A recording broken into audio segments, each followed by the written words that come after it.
I'm J.R. Church. Welcome to today's analysis of the news. This article comes from the Jerusalem Post, and it is written by Mike Evans, the man who wrote this book, Betrayed, the Conspiracy to Divide Jerusalem.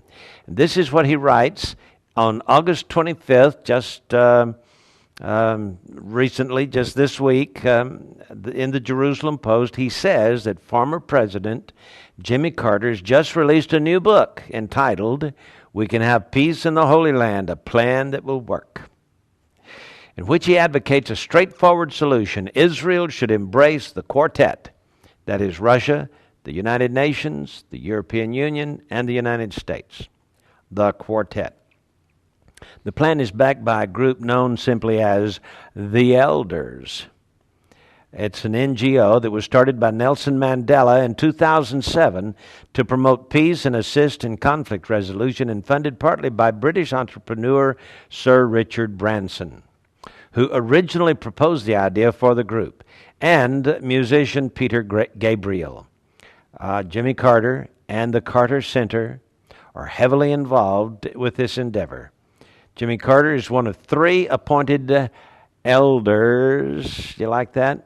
Elders to the Middle East. The delegation currently in Israel accompanying Carter includes South African Archbishop Emeritus Desmond Tutu and former Irish President Mary Robinson, who recently, by the way, received the Presidential Medal of Freedom from President Barack Obama, despite strong objections by Jewish groups over her leadership role in the 2001 UN Durban Review. The group's objectives were met with skepticism by Israelis, according to Carter, and they were eagerly embraced by the Palestinian peace groups and human rights activists in the region. I don't know of any Arab peace groups, do you? So anyway, how could he ask the Jewish people to embrace a group known as the Elders when for many years throughout the entire 20th century there was this little book going around called the Protocol to the Learned Elders of Zion, in which, and this book, by the way, was a fabrication hatched in Russia back around the turn of the 1900s, and the idea was that the learned elders of Zion were plotting world control. And so now Jimmy Carter sees himself as one of the elders. So anyway, you got to understand, he's not one of the elders of the protocols of the learned elders of Zion. He's just one of the elders, which is a slap in the face to the Jews who never wrote this book in the first place. It happens to be one of the biggest best-selling books in a bigoted world and is charged with fueling anti-Semitism. Carter's plan to allow the quartet to solve the Middle East conflict is plain and simple. That's what he wants to do. He calls for peace-loving organizations. And then, now, understand, this is in the Jerusalem Post, written by Mike Evans. He calls for peace-loving organizations such as the Hezbollah and the Hamas, and states like Iran and Syria, these peace-loving organizations, to be involved in the negotiating process in order to bring peace to the Holy Land. The quartet, Hezbollah, Hamas, Syria, Iran, according to Carter, everybody but Israel can bring peace. For Israelis only, Carter reserves the word radicals in his book. So he calls the Jews radicals. We're talking President Jimmy Carter, okay?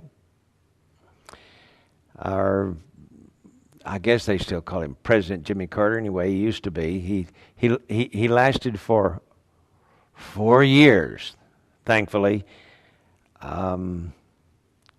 So he also recalls former Prime Minister Menachem Begin by the same adjective, and then describes him as the most notorious terrorist in the region. Of course, he said that the British said that, not him.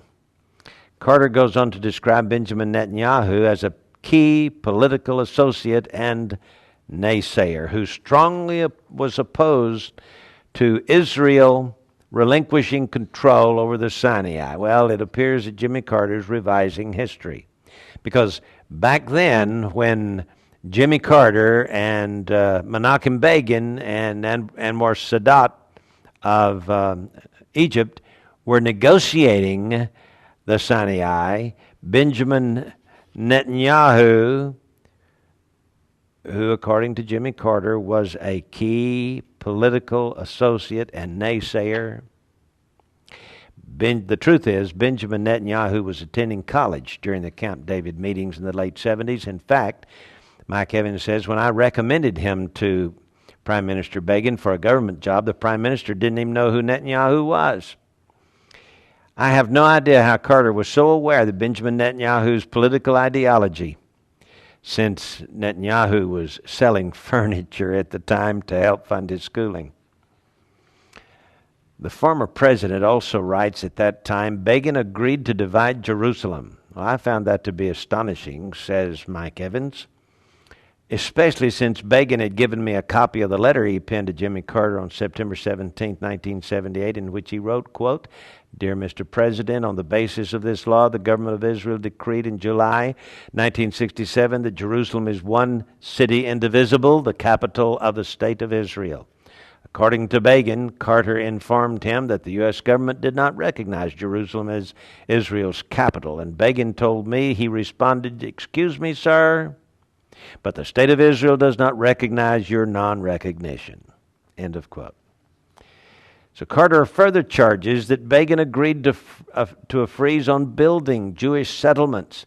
But Begin told me he had not agreed to a total freeze, but only agreed not to build new settlements for 3 months during the negotiations. Carter also gives the impression that he and Begin were close friends by saying that Begin and then Egyptian President Anwar Sadat visited him in Plains, Georgia, to reaffirm the personal commitments each had made to the other, which he says I found quite humorous. Begin told me, writes Mike Evans, that he had refused to meet with Carter when the president traveled to Jerusalem. At that time, he was no longer prime minister, but was outraged that Carter had misrepresented the events during their meetings. Could it be that Jimmy Carter's ideals are formulated by the number of zeros before the decimal on the contributions to the Carter Center by oil-rich Gulf states? These same states do not now, nor will they ever, allow Jews to worship freely within their borders, no matter how much land Israel relinquishes. It is then surprising and hypocritical to call Israel an apartheid state and to infer that the region's only democratic country is an obstacle to peace. Thus, the only solution to the Middle East conflict is through intervention.